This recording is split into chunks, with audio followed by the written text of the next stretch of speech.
예수님께서 사역을 진행하시기 전에 반드시 먼저 선행되어서 하셨던 일들이 있죠. 물론 주요한 내용은 동일합니다만 예수님께서 하나님 아버지께 묻고 기도하시는 시간, 성령의 역사심과 더불어서 교통하시는 시간을 가지셨다는 거죠. 예수님이 3년 동안 행하신 사역의 행보는 우리에게 모본적으로 본을 보여주시기 위해서 행한 것이 굉장히 많습니다. 예수님은 스승이라고 했고 여타 다른 사람들은 제자라고 명명했습니다. 그래서 예수님께서 사랑하는 제자들이 모여있는 중에 대야에 물을 떠셔가지고 몸소 수건을 허리에 두르시고 일일이 발을 다 씻겨 주셨습니다. 처음에 제자들은 거부했죠. 예수님 발을 씻기는 것은 가장 천한 자가 하는 것이고 가장 낮은 위치에 있는 자가 하는 것이었는데 스승 되신 분께서 제자들의 발을 씻기시다니요. 절대 그럴 수 없다고 거부했죠. 그랬더니 예수님께서 내가 너희를 씻기지 않는다면 너희는 나와 상관없는 사람이다 라고까지 했습니다. 이 당시에 스승과 제자 사이에 부름을 받은 사랑하는 택한 믿음의 일꾼들에게 주님과 더불어서 관계가 없는 사람이라는 것은 가장 모욕적인 일이고 또 있을 수도 없는 일이고 있어서는 안 될 일이었죠. 그래서 관계를 갖고 스승과 제자 사이에 주와 종 사이에 하나님과 그 자녀들 사이의 관계로서 살아간다는 것은 매우 영광스럽고 복된 것인데 그것을 박탈당한다는 것은 있을 수가 없는 것이죠. 원치 않는 것입니다. 있어서도 안 되는 것이었죠. 그래서 예수님의 말씀에 따르기로 했습니다. 자신들의 몸을 내어드렸습니다. 심지어는 베드로 같은 경우에는 주님 그렇다면 아니 손과 발뿐 아니라 온몸을 좀 씻겨주옵소서. 베드로의 그 태도를 통해서 베드로가 얼마나 당황스러워했는지를 알 수 있습니다. 그래서 예수님과 제자들과의 관계는 아주 끈끈한 관계요, 뗄래야 뗄 수 없는 불가분의 관계요, 심지어는 예수님께서 너희는 내 친구다. 내 친구다. 여러분, 친구라고 하는 표현은 가장 가까운 관계의 표현입니다. 하나님은 우리를 친구처럼 생각해 주신다고 했어요. 친근감이 있습니다. 함께 존중하고 사랑하며 돕는 관계라는 뜻입니다. 뗄래야 뗄 수 없는 정말 불가분의 관계 속에서 함께하는 공동체의 의미가 있다는 것이죠. 그래서 나 홀로 나만 이런 의미보다도 우리 모두 함께 이런 용어하고는 하늘과 땅 차이죠.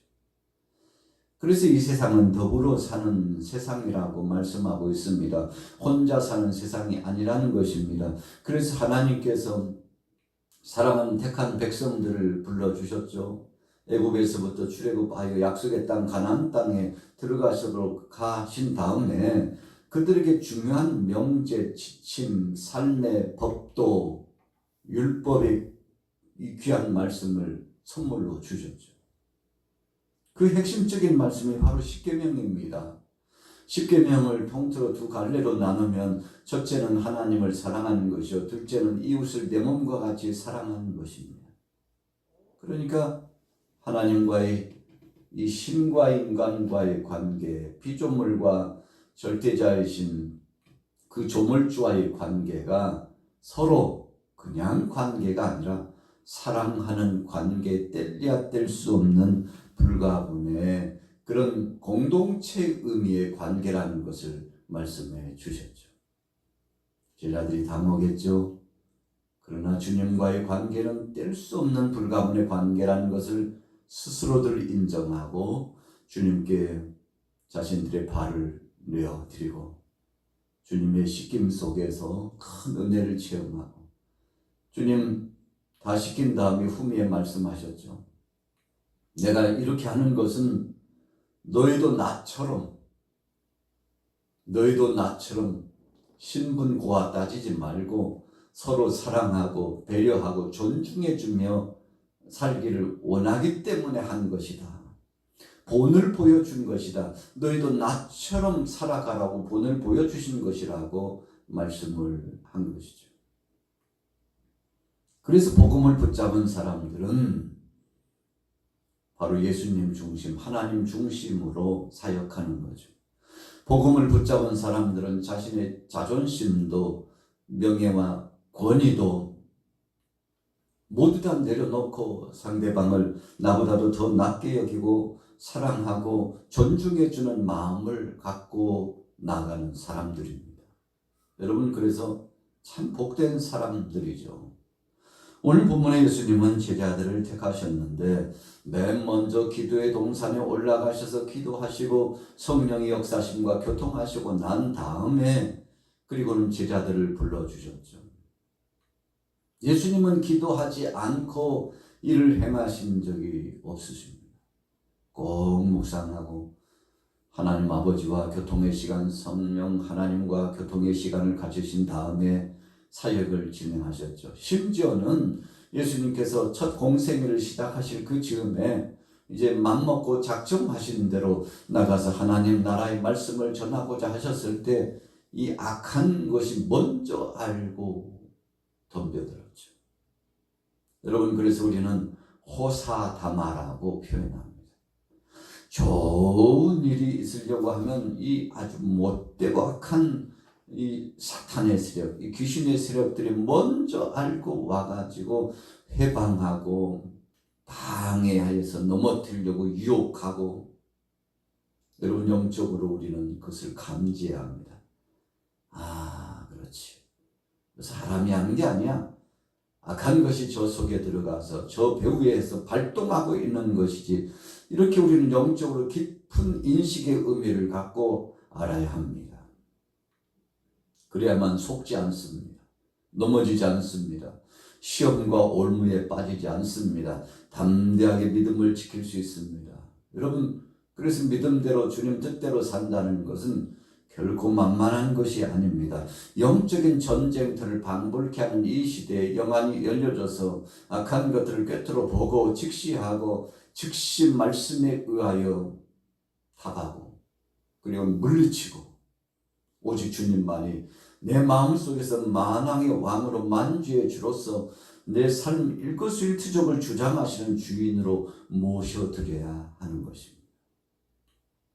그렇지 않으면 언제 그랬냐 한 듯이 악한 것이 들어와 가지고 이 마음 한구석에 둥지를 틀고 우리 자신들을 지배하고 생각을 지배하고 마음을 지배하고, 그래서 요한복음 10장 10절에 말씀하는 것처럼 내가 온 것은 양으로 하여금 생명을 얻고 더 풍성히 얻게 하려 합니다. 그 직전에 도적이 오는 것은 도적질하고 죽이고 멸망을 시키려는 것이다. 여러분, 어떻게 보면 성경의 총체적인 내용의 이야기는 바로 그런 이야기들이 함축되어 있습니다. 악한 세력과 끊임없이 전쟁을 방불케 한 영적인 싸움이 계속 진행되고 있어요.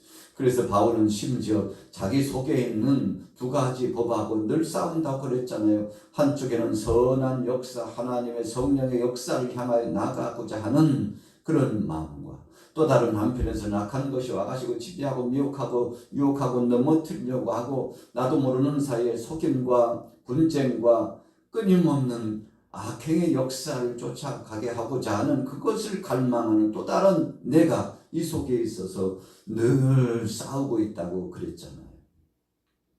그리고는 더 강력한 표현을 했어요. 내가 많은 사람들을 복음을 증거하여서 구원받게 하고 은혜의 자리를 돌아오게 했지만 어떤 때는 내가 버리운 자가 될까 두렵다 그랬어요. 여러분, 오늘 저나 여러분들이나 다 똑같습니다. 어떻게 넘어질지 몰라요.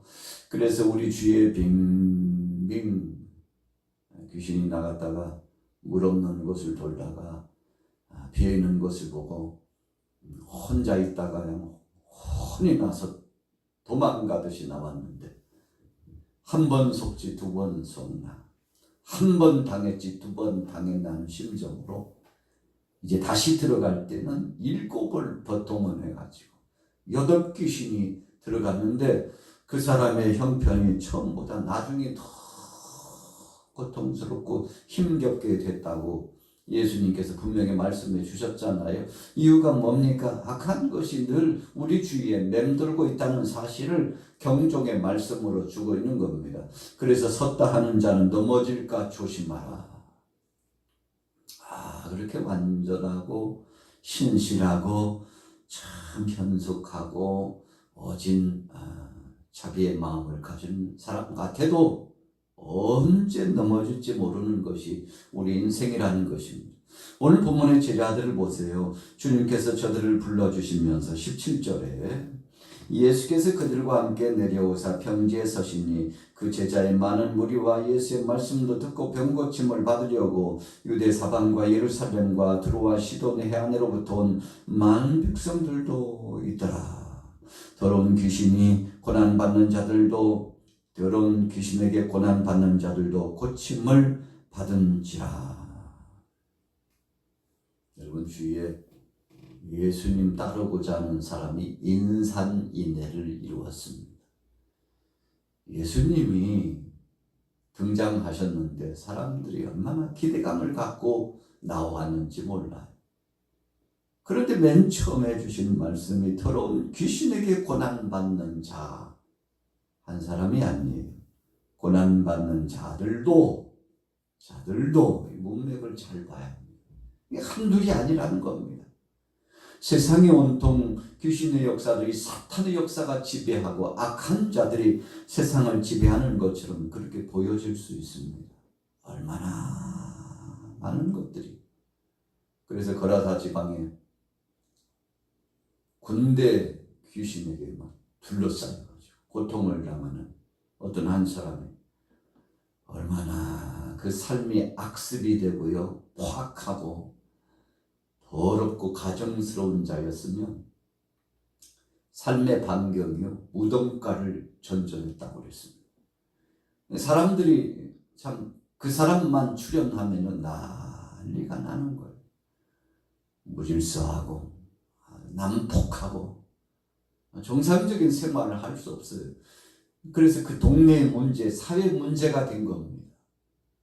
예수님께서 하시고 오셔서 그 귀신 들린, 그냥 귀신이 아니고 군대 귀신 들린 사람 앞에 서니까 먼저 알아보고요. 다윗의 자손이요, 우리와 무슨 상관이 있냐고, 왜 나를 괴롭게 하느냐고, 네 정체가 뭐냐, 네 이름이 뭐냐, 예수님께서 물으시니까 군대입니다요, 군대입니다. 여러분, 귀신이 막 소원했죠. 우리를 제발 괴롭히지 말고 저 돼지떼에게라도 들어가게 제발 해방시켜주고 간섭하지 말고 자유롭게 해달라고 예수님께서 호통을 치시면서 명령하시니까 그 주위에 있는 돼지떼에게 들어갔는데 돼지떼를 헤아려 보니까 2,000마리나 됐다고 했습니다. 그러니 얼마나 그 삶이 핍절하고 힘들었겠습니까? 여러분, 우리가 정상적인 생각과 정상적인 사고로 살아가면요, 눈도 맑고 얼굴도 환하고, 그래서 개인 날씨처럼, 맑은 날씨처럼, 꽃동산인 그 동산처럼 그렇게 좋을 수가 없어요. 이야, 참 안정감이 있다. 참 좋은 사람입니다. 훌륭한 사람입니다. 그냥 복사하고 싶다. 닮고 싶다. 왜요? 보기에도 너무 아름다운 것입니다. 여러분, 우리가 정상적으로 성령 안에서 하나님의 은혜 안에 살아가면 그렇습니다. 그러나 은혜 밖에 나가고 악한 것에 지배를 받으면요, 벌써 눈빛이 달라지고 얼굴색이 달라지고 말이 달라지고 정말 같이 하기에는 너무 멀리 두고 싶은 당신, 가까이 하고 싶지 않은 당신, 이런 표현이 나오게 되는 것이죠. 오늘 제자들 보세요. 주님 앞에 부름을 받았는데 예수님께서 귀신을 쫓아내시고 병자를 고치십니다. 사람들이 얼마나 많이 몰려왔는지 소문이 나가지고요. 예수님 만지기만 해도 몸이 치유된다는 소문이, 아이고, 그냥 동네 밖에 먼 고을까지도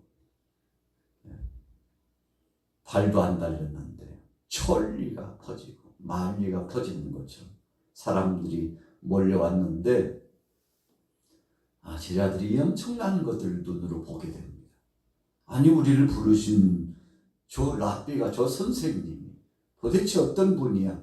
그래서 하나 둘씩 주님이 어떤 분이신지를 알게 되는데, 바로 그분은 천지 만물을 창조하신 하나님, 우리 인생의 생사화복을 주관하신 하나님, 악한 권세들을 축출하시고 심판하시고 무질서한 것을 온전케 하고 혼잡한 것들을 회복시키는 하나님, 전능하신 하나님, 우리의 하나님, 나의 하나님. 여러분, 그렇게 제자들이 하나둘씩 예수님이 어떤 분이신지를 알게 되었죠. 그래서 예수님은 만나는 사람들에게마다 이 당시 사회의 문제 이슈가 되었던 정치적인 문제, 또 고통을 당하고 착취를 당했던 서름과 압박을 당한 문제, 그래서 당시에 징집 명령을 받고 때로는 그 엄청난 일을 진행하기 위해서 강제로 동원되고 일꾼으로 동원되는 거죠. 제대로 품삯도 받지 못하고 착취와 고통을 당하면서 동원됩니다. 그래서 사회 문제가 아주 심각했어요. 이것은 살아도 산 것이 아니었습니다. 그래서 사람들마다 저마다 상처를 안고서 가슴을 쥐어짜면서 괴로워하고 고통스러워하고, 그런 많은 사람들이 한을 품고 예수님 앞에 왔는데 주님께서 저들에게 직설적으로 말씀합니다. 여러분들이요, 마음 상하고 억울함을 당하고 고통당했습니까? 그러나 오늘 여러분들이 나를 만나고 하나님 나라의 소망을 갖고 하나님의 그 은혜 안에서 말씀 중심으로 바로 섰다면 여러분들이 최고의 복된 사람이니, 오히려 원수를 만나면 용서해주고 나를 위해서 핍박받거나 주님을 위해서 핍박받거나 복음을 위해서 핍박받거나 이제는 하나님 나라를 위해서 핍박받는 것이 복된 것임을 알고 오히려 배고픔과 그리고 추위와 탄압과 고통을 받고 있다면 용서하고 사랑한 마음으로 가세요. 하늘의 상이 큽니다. 하나님이 다 갚아주실 거예요. 너무 분해하지 말고 억울해하지 마세요. 하나님 앞에 맡기고 나가세요. 그러면 하나님이 책임져 주십니다. 여러분, 그 말씀이 오늘 20절부터 말씀해 주시고 있는 아주 귀한 말씀, 산상수훈의 말씀 아니겠습니까? 여러분, 주님은 시대적으로 정말 말도 안 되는 답변을 해주셨어요. 오히려 예수님께 위로받을 줄 알았더니 주님은 강력한 채찍을 하시고 진정한 위로와 평안과 회복이 무엇인가를 알려주었습니다. 그래서 보세요. 20절에 너희 가난한 자는 복이 있다. 하나님 나라가 너희 것이요. 지금 줄이는 자는 복이 있나니 너희가 배부를 것을 얻을 것이다. 지금 오는 자는 복이 있나니 너희가 웃을 것이요. 인자로 말미암아 사람들이 너희를 미워하여 멀리하고 욕하고 너희 이름을 악하다 하여 버릴 때에는 너희에게 복이 있다. 아이고, 말도 안 되는 말씀을 예수님은 하셨거든요. 적어도 그 당시에 모여있는 사람들과 제자들이 듣기에는 이건 이해 불가, 수용 불가의 말씀이죠. 그런데 나중에 아멘 하고 그 말씀을 받고 1시간도 채 지나지 않아서, 몇 분 지나지 않아서 마음의 평정심이 다가오고 은혜와 평화가 임하는데, 야, 이거였구나. 진정한 평화는 사랑과 용서할 때 나타나는 것이구나. 여러분, 뼈저리게 체험하고 그것을 공감하고 이것을 실천하면서 살게 되었는데 주님께서 흐뭇해 하셨겠죠. 그래서 주님 24절에 이런 답을 주셨어요. 악한 자들 부러워하지 마. 무질서하게 살아가는 사람들 부러워하지 마 하시면서 24절의 말씀을 주신 거죠. 같이 읽어볼까요? 24절 시작. 그러나 화했을 진저 너희 부요한 자여 너희는 너희의 위로를 이미 받았도다. 화했을 진저 너희 지금 배부른 자여 너희는 주리리로다. 화했을 진저 지금 웃는 자여 너희가 애통하며 울리로다. 모든 사람이 너희를 칭찬하면 화가 있도다. 여러분 참 예수님의 말씀을 당시 시대적인 배경 상황 가운데 있는 사람들이 듣는 것은 곤욕이었습니다. 접수 불가의 말씀, 너무 엉뚱한 말씀을 하신 거예요. 그러나 얼마 지나지 않았어요. 저 악한 자들은 심판받을 것이고 주님은 먼저 고통당하는 사람을 위로하신 다음에 악한 자들에 대한 심판으로 응징하신 겁니다. 저들에게는 분명한 심판이 있을 것이니 그 모든 심판과 그 모든 신혼의 이 일을 내게 맡기면 안 되겠나. 내가 갚아줄게. 내가 원수 갚아줄게. 내가 다 해줄게 하고 주님 말씀하셨으니 여러분 참 기가 막힌 말씀입니다. 그래서 우리가 이 산상수훈의 말씀을 읽고 또 읽으면 처음에는 말도 안 되는 말씀이 시간이 지나면 정말 내게 있어서는 황금과 같은 보약과 같은 말씀이라는 것을 깨닫게 되죠. 여러분 그것이 진리의 맛입니다. 세상의 즐거운 이야기들은요 그때는 달콤하고 즐겁고 춤을 추는데 얼마 지나지 않으면 공허해가지고 허탈해가지고 여러분 세상의 물리적인 것, 문화적인 것, 세상 것들은 다 그렇습니다. 그래서 심지어 성경에 해 아래는 새 것이 없다. 그러니 해 아래서 이 땅에서 새 것 찾으려고 하지 말고 하나님 나라를 갈구하며 살라고 말씀한 거죠. 자, 오늘 아침에는 예수님께서 사랑하는 제자들을 위해서 전부를 내어주신 그 실천적인 사랑의 의미가 무엇인가를 말씀해 주셨는데 이 주님 주신 말씀으로 오늘 하루도 복된 하루, 은혜의 하루가 되시기를 예수님의 이름으로 축원합니다.